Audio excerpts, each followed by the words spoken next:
Hello. So, this is a bit of a hot take I've been sitting on for a while now, and as I was watching the NBA All-Star game, it reminded me of it. I first had this thought when the official NBA 75th anniversary team was announced though. Here it is. I don't think Dennis Rodman should have made the team. I'm hating, but I'm not a hater. I actually love Dennis Rodman. He's one of my favorite players ever. I just don't think he's one of the 75 best players of all time. I'm happy for him, but I disagree with this selection. There are all kinds of statistics I could throw out to help out my argument, but Dennis Rodman was never really a stats guy, so I don't think comparing his statistics with other players is entirely fair. For his career, Rodman averaged 7 points per game, 13 rebounds per game, and 2 assists per game. Not bad, but the numbers don't blow you away. He was mainly known for his defense, rebounding, versatility, and energy on the basketball court. Off the court is a different story. If you ask why he made the NBA 75 team, people would tell you he made it because of his defense and rebounding. Yeah, they're probably right.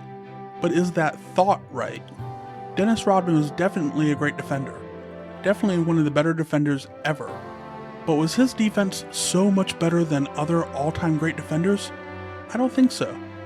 You can argue that he was a better defender than Alonzo Mourning, Dikembe Mutombo, Ben Wallace, Metta World Peace, Marcus Camby, Marc Gasol, Dwight Howard, Tyson Chandler, Joakim Noah, Draymond Green, and Rudy Gobert, but was his defense so much better than theirs that makes him one of the 75 best players of all time? No, I don't think so. If we do say that his defense was better than everyone I just named, then it's only better by the smallest of margins. Dennis Rodman won Defensive Player of the Year twice. So did Alonzo Mourning. But guess what? Rudy Gobert and Dwight Howard have won the same award 3 times. Dikembe Mutombo and Ben Wallace have won the award 4 times. They might not have the versatility and championships that Rodman has, but they are arguably better than him at one of the few things he is known for. And let's talk about those championships. His 2 with the Pistons were led by Isaiah Thomas and Joe Dumars.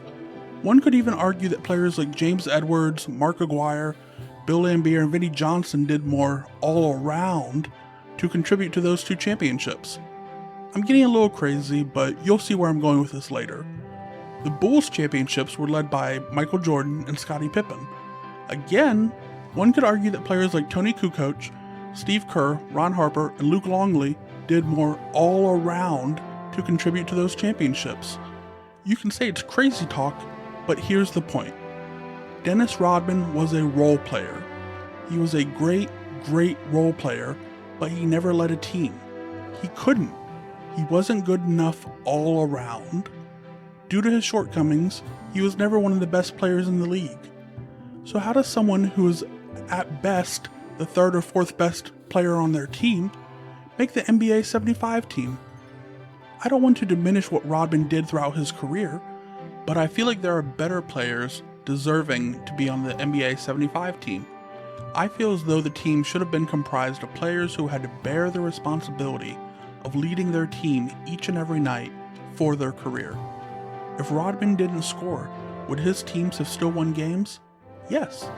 If Rodman had an off night rebounding, would his teams have still won games? Probably. If Rodman had an off night defensively, would his teams have still won games? Maybe. Now ask similar questions about Dwight Howard, Vince Carter, Tracy McGrady, Pau Gasol, Alex English, Klay Thompson, Draymond Green, Paul George, Tony Parker, and others. In totality, was Rodman a better player than them? No. I'm not saying that Rodman wasn't great. He was. I just don't like his selection for the NBA 75 team. There are a few others I wasn't crazy about also, but Rodman was the first one to stick out to me. And oh, here's a funny stat for you. Since I haven't really talked about his rebounding, just know that Andre Drummond averages the same number of rebounds per game as Dennis Rodman. Do what you will with that information. For me, the NBA 75 team should have been made up of the best to ever play. Players who were the first or second option on their team. Players who were among the best in the league throughout their career. Players who carried their teams to the playoffs. Players who carried their teams to the NBA Finals. Rodman did none of those things. He was an elite rebounder and an elite defender. but he was not one of the 75 best players to ever step on the court. What do you think? Comment, like, share, and subscribe for future videos. Bye everyone!